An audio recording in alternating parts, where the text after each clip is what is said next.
Hello? Can you hear me? Is it turned on? He promised me it would be turned on. So first of all, I want to thank everyone for coming out. I'm always astonished that on a beautiful day where there's so many other things to do, that people choose to honor and support authors and books. So thanks all of you for that. And with that, we're just going to get into the interview. Jessica Harris, you probably have her cookbooks on your shelf. She's written over 12 of them, and she's done so many other things, which we'll talk about. But we're here today to celebrate her as a memoirist, which her book can be described and really kind of broken down into two parts.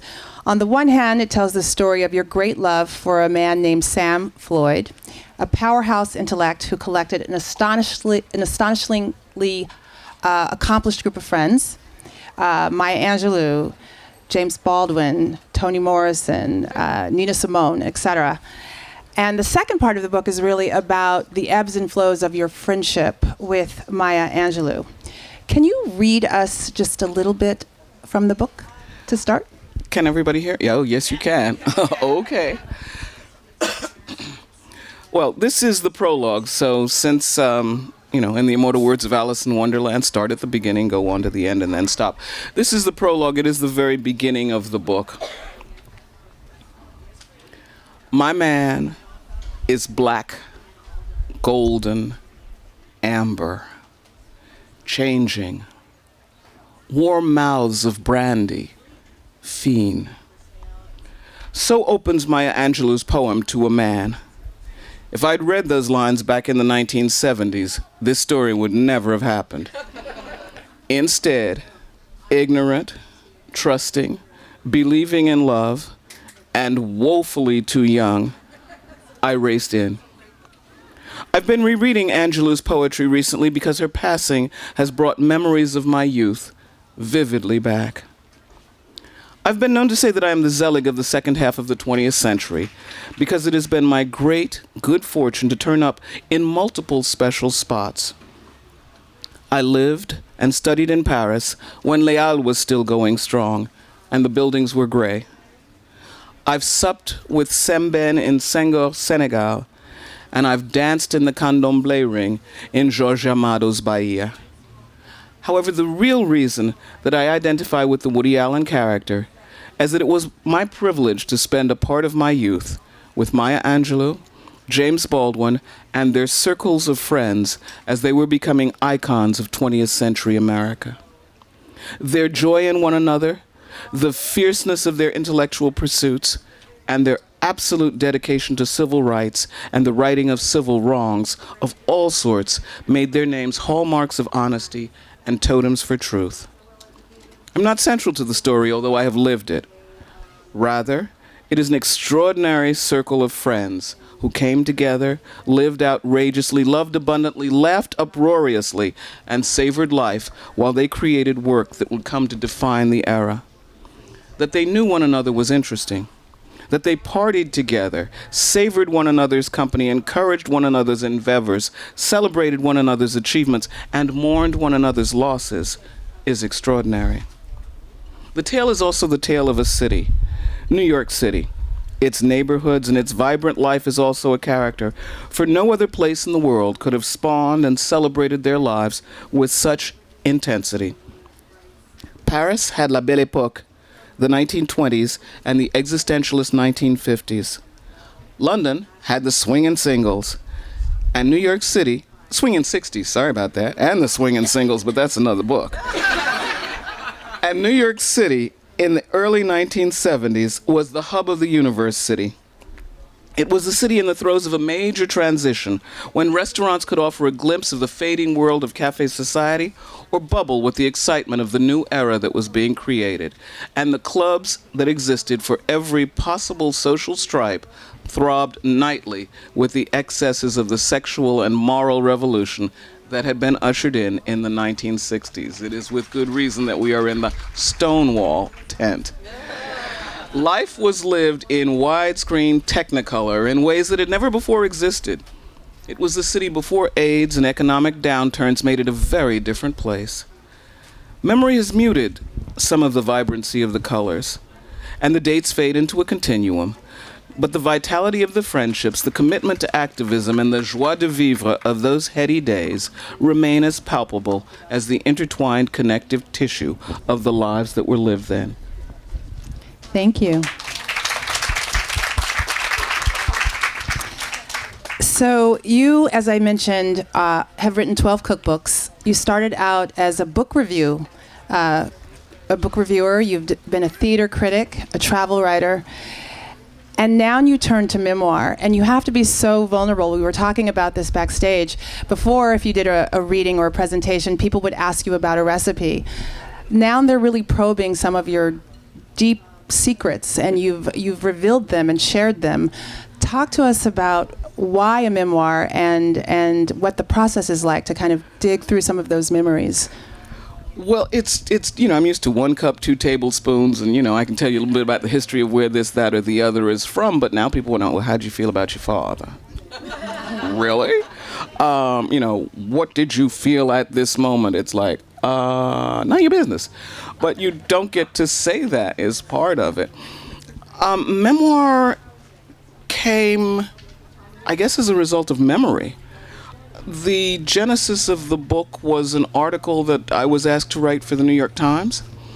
And after Maya died, a friend from the Times in the food section who knew I knew her said, "Did you ever cook with her?"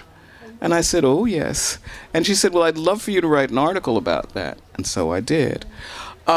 Then maybe about 3 months later, I was having dinner with my editor. One of the things that I love about publishing that still exists, not to the degree that it used to when I got started in it, is all those lunches and dinners. So I was having dinner with my editor who said, we were talking about what the next book might be.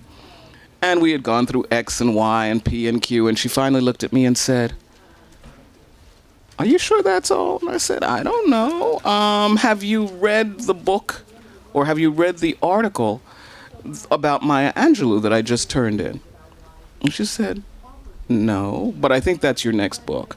And so that's how memoir happened. That's how I became a memoirist, if you will, totally by accident, which is how I became most of those other things that you listed, totally by accident. I love that. I see a couple of my authors in the audience. I think they now want me to take them to dinner to come up with the next book idea. Absolutely. She said that was a couple years ago. Called expense account. At least once a year, and celebrations. Absolutely. So you write about your parents being aspirational, and I'm going to just read a clip. It says, "I was their major chess piece on the board game that was the American dream.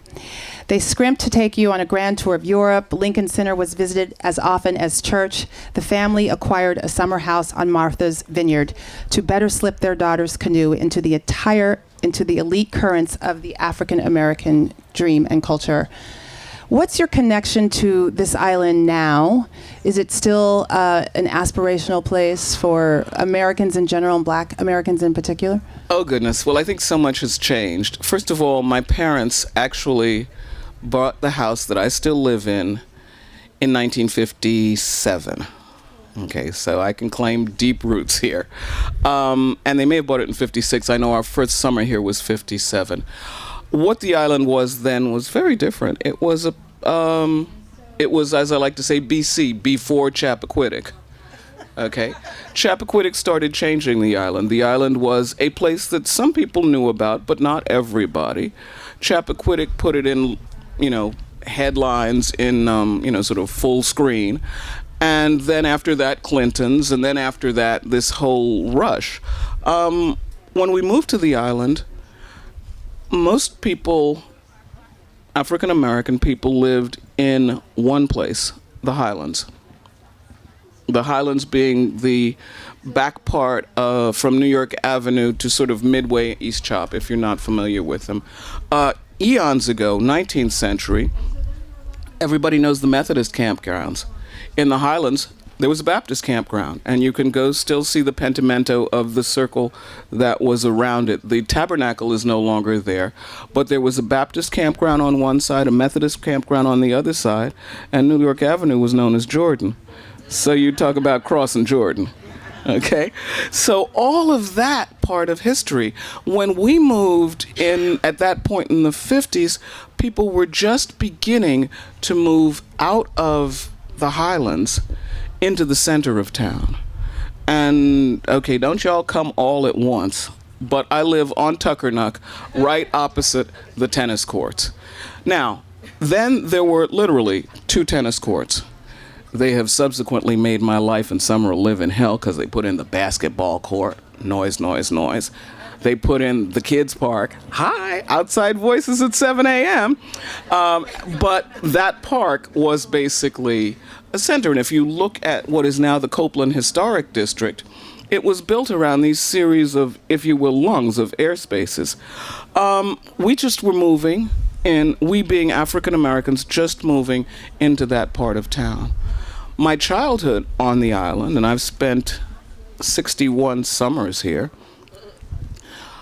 the African American community went from Tuckernuck beyond. There were people living on Nashawena, a few, but they were living next to and with year-round people for the most part. From there to Ocean Park, not that many African American families on Ocean Park. From Circuit to the water.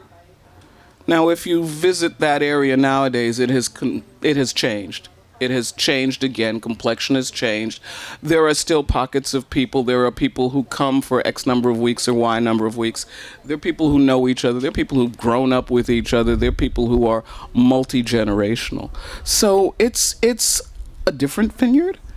It's not a worse vineyard. It's just, you know, plus ça change, plus ça reste la même chose in a way. The more things change, the more they stay the same. But now when somebody says, I live in Chilmark, it's like, oh, okay, new people, you know, because that didn't happen. It just didn't happen. Yeah. One of my personally favorite parts of the book is when you talk about James Baldwin. You're in the south of France. Sam has invited you to meet his best friend, who's James Baldwin. And at this point, he's holding court and in town. Everyone knows him. He makes popcorn one night, takes you to the basement, and starts reading. He starts reading from what will become one of his novels. And tell us what that was like to have James Baldwin read from a work in progress and then ask you your opinion about it. In a word, terrifying. Baldwin's House. I didn't read the entire prologue. I got to know James Baldwin and Maya Angelou through a friend of theirs, someone that they deeply cared about, dearly loved, named Samuel Clemens Floyd III, who taught with me at Queens College, where I taught then and still teach now, lo these never mind how many years later. As a result of my deepening relationship with Sam, in the summer of, I think it is 73, 74, and I don't remember, I'd have to consult the book for the date, he says, come, we're going to go spend a week in Saint-Paul-de-Vence. So Saint-Paul-de-Vence is where Baldwin had his house. And Baldwin's house was interesting because we think of it as a house. It was actually, if you will, a property. There was a gatehouse. Not necessarily a vineyard gatehouse, but there was a house on the road, and then beyond that house, there was another house inside. A gentleman named Bernard Hassel lived in the house on the road. Baldwin lived in the house on the interior, and his house had 2 levels. It was built on a hill, so there was a downstairs and an upstairs. Baldwin actually lived in the downstairs. He lived in the downstairs zone. He used to refer to it as his torture chamber. So he would decamp down to the torture chamber, and during the day you'd hear, it was, you know, I'm BT before typewriters. I mean, before BC again, before computers. So he would type, and you could hear, you know, typewriters, for those of you who are post-computer, typewriters make noise. So you would hear the noise, and it was a steady noise. And if it stopped, everybody was aware that it had stopped. He would come up for lunch, he would come up for dinner. One night, he made popcorn. And he made popcorn the old-fashioned way. He put the oil in a heavy pot, put the popcorn in it, shook the pot, the corn pops, and invited us all downstairs. It was one of 2 times that I saw downstairs, because it was really sanctum sanctorum. So we arrange ourselves around Baldwin, who is sitting on a chair. I think I'm on the floor at his feet, gazing adoringly, I'm sure, upward. And he reads the entire manuscript of what would become If Beale Street Could Talk. And he starts it, and he reads it. And now, If Beale Street Could Talk is a slightly fictionalized version of the Tony Maynard case. Tony Maynard was a cause célèbre. You can read about him in New York in the 70s. But he's looking dead at me as he's reading this. Now, I'm all of about 24, 25, and so I'm sort of sitting there going, okay. Pretty much. And at the end of the reading, he says, "What'd you think? How did you like it?" And I'm like, I don't know what do you say to James Baldwin? He's asking you, how did you like something? It's like, I loved it. It was wonderful. I thought blah, blah. Here's what I refer to now as Jessica stories. This is another Jessica story. About 3 days, 4 days later, still during that same week, Toni Morrison comes to spend time with Baldwin. The sleeping arrangements get rejigged. I get to say I was roommate with Toni Morrison. And he makes popcorn again. He invites us downstairs again. And he rereads the entire manuscript again. This time looking at Toni Morrison. Now, I didn't know this until maybe a couple of weeks ago. I'm still in touch with Baldwin's sister-in-law, the widow of his brother Lover, and the mother of that nephew that the letter to a nephew is written. And she said, "Oh, sure, I got that. I didn't know you didn't know." Tony and Jimmy, as I learned to call him, had a relationship where she could comment. And so afterwards, she looks at him and speaks to him as an editor. She says, "Yes, you got it. You absolutely got it. It makes sense. It works." If Beale Street Could Talk is written from the point of view of Trish, a 24-year-old black woman. It's what I was. He was asking me, did I get the voice right?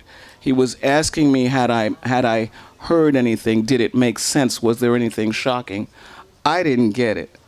Tony got it. And when Tony got it, I got it. So I've got it for the rest of my life, but I didn't have it then. Well, I think one of the things that's so interesting is that you were a good 15 to 20 years younger than so many of these people who were hitting their stride. You were clearly bright and on a career path of your own that would be striking, but you must have had a kind of inferiority complex to be around these giants, these luminaries. And at the same time, maybe you even had the kind of imposter syndrome. Do I belong here? Can I comment on Baldwin? So when did you kind of possess your own, when did you know that I belong here, I earn a seat at the table, I'm, if not their equal, I'm going to be their equal one day? Did you ever get that confidence? No, that would come maybe tomorrow. I have no idea. No, it ain't there yet.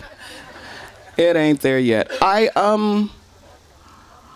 The imposter syndrome, possibly. I've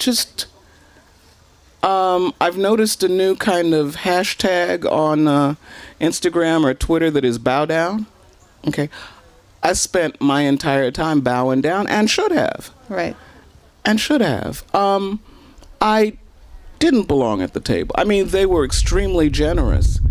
When my first cookbook came out, and ironically, it was one of my last times with Sam, I remember dedicating it to him and saying in the written dedication, "You knew I had it in me before I knew I had it in me." Right. And I think there may have been a part of that they knew that I didn't know. Right. But I really didn't know it. So I know that Maya Angelou and Toni Morrison, they can all be so intimidating, but you spent many a warm moment with them as well. There were times that you cooked with Maya, that you cooked side by side, that you were a guest at her home in Sonoma where she laid out just terrific amounts of food that were all delicious. Would you read us a passage where you have an encounter with Maya? Oh, okay. Let's see. I'm going to have to flip some pages because I was going to read about Jimmy, but I'll find Maya if I can because I need to have this thing indexed for myself, but don't. So I'll blather at you for a minute while I'm looking for pages. But the thing that was so interesting about... You can read from... No, I'm going to read something altogether different because I suspect that there's some New York... Oh, no, here it is. Got it. God sometimes saves you from stupidness. I do not remember exactly when I met Maya. Just one day, she was there in a whirlwind of activity. My first remembrance of her is at a dinner at the Paparazzi, an East Side Manhattan eatery run by Jerry Purcell, the man Maya credits with being her patron and giving her enough money to keep her afloat while she was writing. While she was writing, I know why the caged bird sings. Purcell, who was a personal manager and a record, television, and concert producer, was known to those outside of show business ranks as the husband of Monique van Vuren, the pneumatic Belgian actress. Through Maya, Sam knew Purcell, and we had dinner at the restaurant occasionally. Paparazzi was aptly named. It was a fishbowl restaurant with huge plate glass windows through which the diners could be seen as they tucked into their pastas. On one occasion, Maya arrived and joined us. She was imperially tall and wore her fame like a royal mantle. By then, I had read Caged Bird and was already in awe of her. She breezed into the restaurant like a whirlwind, bringing more animated conversation, higher intensity, and the tension that comes with knowing that you are at the center of a vortex. It was palpable. The air had changed. Even though this was an informal gathering of friends, Maya arrived with all the pomp of Cleopatra descending the Nile. There were kisses all round, introductions to those not known, raucous remembrances of those not in attendance, and an order of another round of drinks with which to salute the occasion. Maya had married Paul Dufeu in 1973.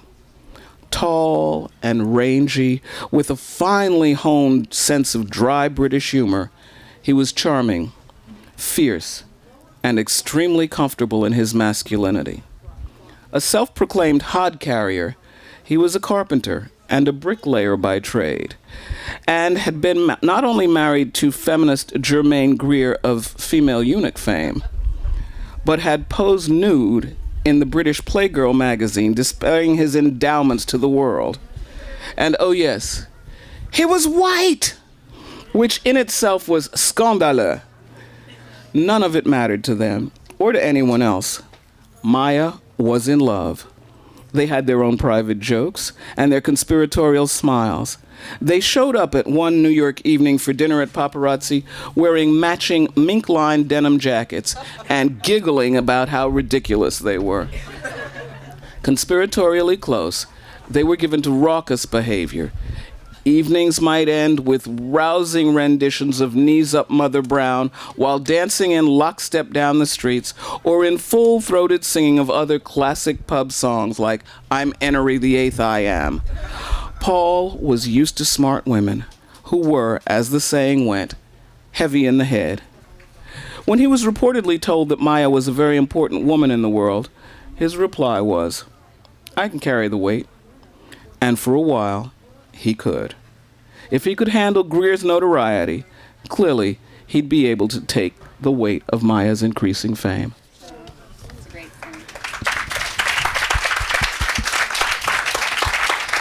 We're going to do a quick round of word association, and then we'll open it up for questions. So I'm going to say a word, and you tell me the first thing that comes to mind. Baldwin. Generous. Black arts movement. Extraordinary. Martha's Vineyard. Home. The Village in the 70s. Wish I could go back, not one word. Phenomenal. Club 81. Missed. You want to explain what Club 81 was? Sam lived at 81 Horatio Street in the West Village. It was the building in which Baldwin also lived. You can see 81 now in the village because it's got a plaque that details that Baldwin lived there. The great irony is it is no longer an apartment building. It has been purchased and transformed into a private house again. Ironically, the house belongs to the Hearst family. So I think that's kind of wacko full circle stuff. I have more questions, but I'd love to open it up to you who came here on this beautiful day. Does anyone have any questions? Don't be shy. Okay. No, I do. I listened to you say that you've been coming here 61 years, and I understand you say it's home, but sometimes you even get tired of going home. So, what is the draw? What, aside from it saying is, oh, I'm going home, what is it? Okay. What's the magic to here? The magic to here, which does sometimes get on my nerves, is I have no mother, no father, no husband, no kids, no siblings. It's a family house. It's filled with memory. I will always come here until I can't come here. Okay? Anyone else? Oh, God. Okay, for you who don't know, you've all been to restaurants where you've had Anson Mills grits. That's Anson Mills. Glenn Roberts. A lot of people call me Anson Mills. Just in case, we're friends. So that's where that old God came came from. from. The question. Yes, the old God is what does he have on me today? The French Senegalese impressions and how they informed your later life, and if they do or do not entwine with the beautiful book you just released. Well, yes. He knows a little bit more about me than you probably do. My junior year I spent in France. I do allude to that when I say I lived in Paris. I have a licence ès lettres from the Université de Nancy, and I am a card-carrying, dyed-in-the-wool, they will carry me out Francophile.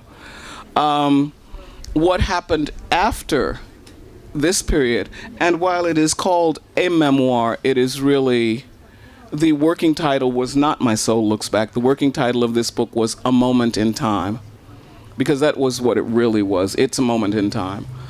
But that moment in time is followed by multiple other moments in time, one of which involved my love affair ongoing with Francophone Africa. My doctoral dissertation is on the French-speaking theater of Senegal, and I've been going to Senegal. You've heard the BC before computers. You've heard the BC before whatever else it was. This is the BR, before roots. So I went to Senegal for the first time in '72, before I was writing cookbooks, before I was doing any of that kind of thing. And the thing about Senegal that just struck me was it too felt like home. And it felt like home culturally, but it also felt like home culinarily. And one of the reasons that it felt like home is because I, like many African Americans I know, have a preference for rice over potatoes. And Senegal is a country where people who were in the Peace Corps used to jokingly say that they'd have to change the Lord's Prayer to read, "Give us this day our daily rice," because it is a country that is rice growing. And one of the wonderful things that Anson Mills is doing, and that I have sort of worked with them on and that hope to continue to work with them on, and I'm fascinated to just see how it unspools, is looking at African rice. Africa has its own rice. We all think of rice, we think of Asia, Oryza sativa, but Oryza glaberrima is native to the African continent. And so to begin to look at that, the unspooling of that, the unspooling of discoveries and how people are learning about that rice, the connections that that rice and other rices and rice growing methods have, particularly with the Carolinas, is incredible work. And some of it is actually allowing me to connect all of my points. So I get to connect Carolina and New Orleans, which is also a rice growing area, with Western Africa on the plate. With the island, because some of the rice cultivars are being grown out on the island, on the rock. We might have time for one last question. Adrian, good morning. Thank you, guys. Jessica, speaking of your Francophilia, what your trip to France to St. Paul de Vence to go see Jimmy Baldwin, was that your first time there? Did the romance of that impact what later would become the relationship with France? How did that factor in? Oh God, no. Okay, deeper dive. I am the first non-UN child to go to the United Nations International School. I went with Ralph Bunche's kids. Not the first black child, the first non-UN connected child. So I grew up with friends from all over the world. Back in that day, the kids with whom I went to school, who were middle and upper level diplomats, used to go home for what they called home leave. And it was like, I need to be going on home leave, but take me. I want to go to Poland for the weekend. Where are we going? My parents sort of looked as like, okay. They always sort of looked at me with this, oh my God, what have we spawned thing. So the first trip we took out of the country, I was probably about 6, was to Montreal, French speaking. But we took the Grand Tour in 63 to Europe. My first trip to Paris. In 60, I guess it must have been 66, 67, I did a junior year in Paris, lived with a French family, and sort of lived there for a year after I graduated from college. So 68, 69, I did that licence ès lettres in Nancy, France. The galloping Francophilia has gone on for decades at this point, way too long. Yeah. You've got 2 minutes. One more question up front. Somebody I don't know. Hi, Jessica. Hi. Who do you think are some of the important writers today? Some of the people who are taking. See, I should have asked you your question. Yeah, see, you should have done that. Yeah. Oh, gosh. There are so many. And I'm going to blank on names, so rather than blank on names, I would just say what almost it has greater import to me than who they may be is that y'all should be reading them, whoever they are. So, independent bookseller, I'm one of those people. I don't like recommending reading because I read everything. I am reading probably about 5 books now. Range from something called white trash to a very trashy, cozy murder mystery. And everything in the gamut between. I just want people to read. I remember at some point, my mother was trying to censor my reading when I was about 12, and I was one of those wise-ass children. So I was reading Solomon and Sheba, a little dirty book. And she sort of said, Jessica, you should be reading that. I said, well, I can read it in the Bible. And she shut up, back down, and let me read whatever I wanted to read. But the bottom line is, I think... Read. I tell my students, I don't care. I'm a fan of graphic novels. I've just read March, which I think is astounding. I'm trying to decide whether or not I'm going to teach it. Such a range. Picture books. I love picture books. Vintage black glamour. I know those aren't the writers you're thinking about, okay? But I think that everyone should just read. Decide what your genre is. I'll point out that there are 2 writers that I know of. I know that there are more, but I see Dolan Perkins Valdez in the back, who wrote a wonderful novel called Winch, and Erica Armstrong Dunbar, a historian who just wrote a book called Never Caught about George Washington, is also in the audience. Both of which I There's have so many and have people read. here on the grounds today. We have filmmakers amongst us. We have so many. Adrian writes about art. There's so many people here. I'm sure the grounds all over, and Bunch of Grapes has a fabulous recommended read section as well. Talk to booksellers. I think that's all we have time for. One question. Your African rice, can you